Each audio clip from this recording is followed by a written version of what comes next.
I hate invincibility pyramids so much, I'd actually rather have enemy boost times 3, 3 times, all taking effect. But, now why do you suppose I'm attacking that thing? There's gotta be something to it, right? Well, there is. What happens when you use weapons, or spells? They get stronger. They develop. Now, think about it. That's 1,000, okay? Okay, I know it is weapon mastery. Okay, I'm going to attack that thing again.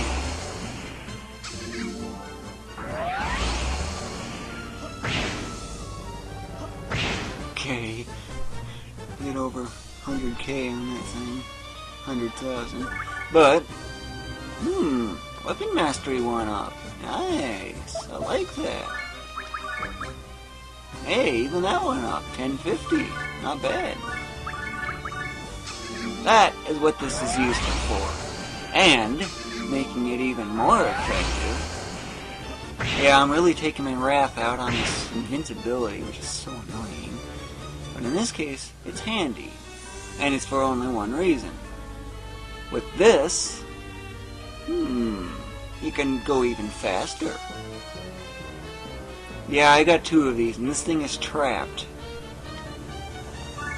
But, weapon mastery, and notice that his attack went up some from the last time. Yep, that's what happens when you get weapon mastery. It's one of the bonuses anyway. For example, let's say you have a specialist that you're after that adds 100 to attack, the gladiator.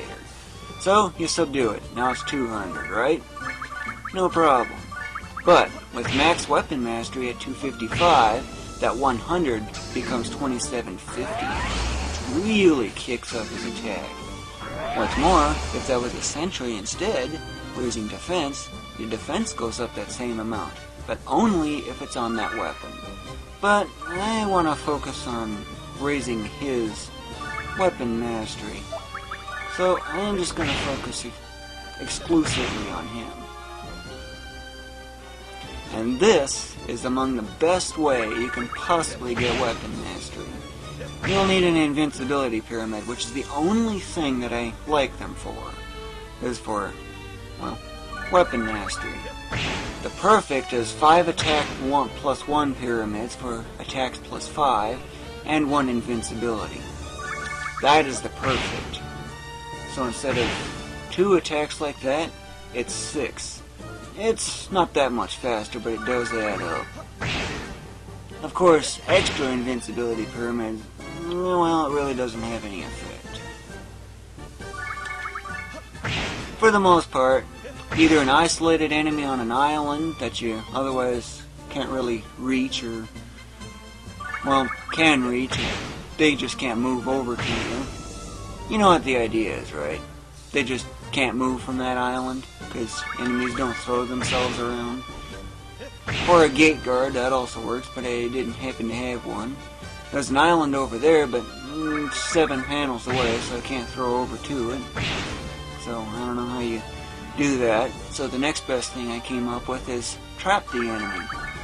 And that's where those pyramids over there are for, to trap them. See, it's just going to stay put doing nothing.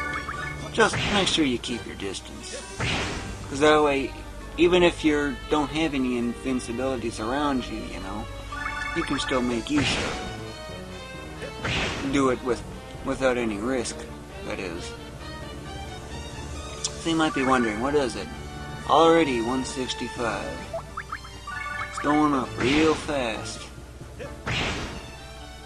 And before you even start doing this, I very, very strongly advise that you get a lot of armsmasters if that 986 gives you any hint. Unfortunately, I don't know what they cap at. And since Laharl's gladiators maxed, I'm transferring all the gladiators over to him now.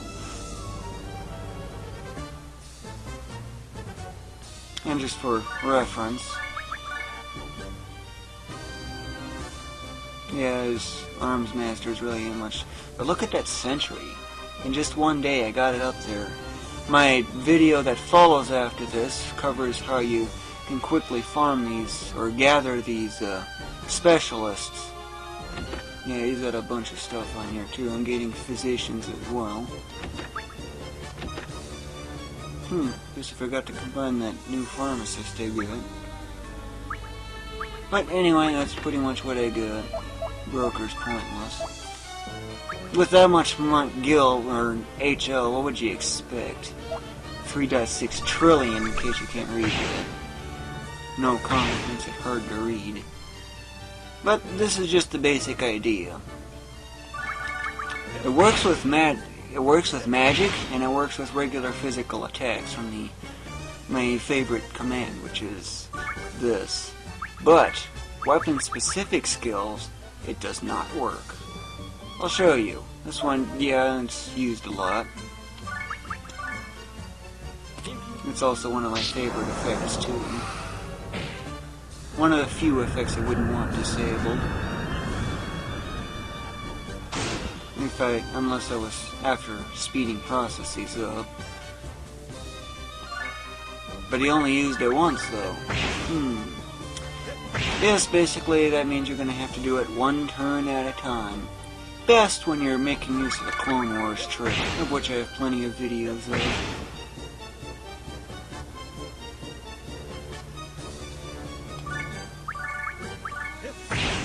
Yep.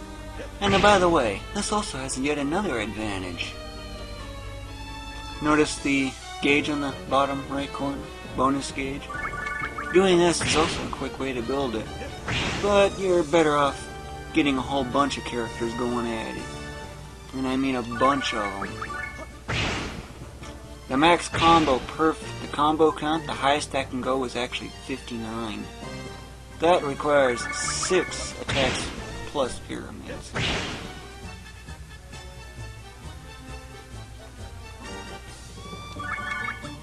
And as an alternative, drag some weaklings out that you know can either get zeros or miss. That'll also work. Best if you're actually trying to get some of these. But none of this here is of any interest to me except that X+. And by weaklings, I mean something like this. Use regular physical attacks at these. With that attack solo like that, they ain't gonna do anything. But that's just another trick you can use to get bonuses if you're after those legends, for example, that you just barely can't get. Or you don't trust the risk from busting pyramids and letting the chain hit build it up. But anyway, this is just the basic idea.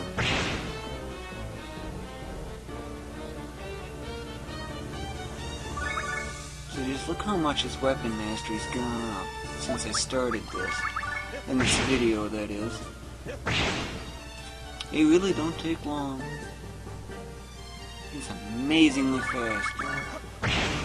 6 actions with that armsmaster pretty much means a whole increase of 1 whole. And this here would itself be the next one up. And you might notice his attack went up too. But continue this as much as you want, but make sure you have plenty of armsmasters so you don't waste your efforts and time. The Clone Wars trick is another alternative, but that's useful if you're after levels too.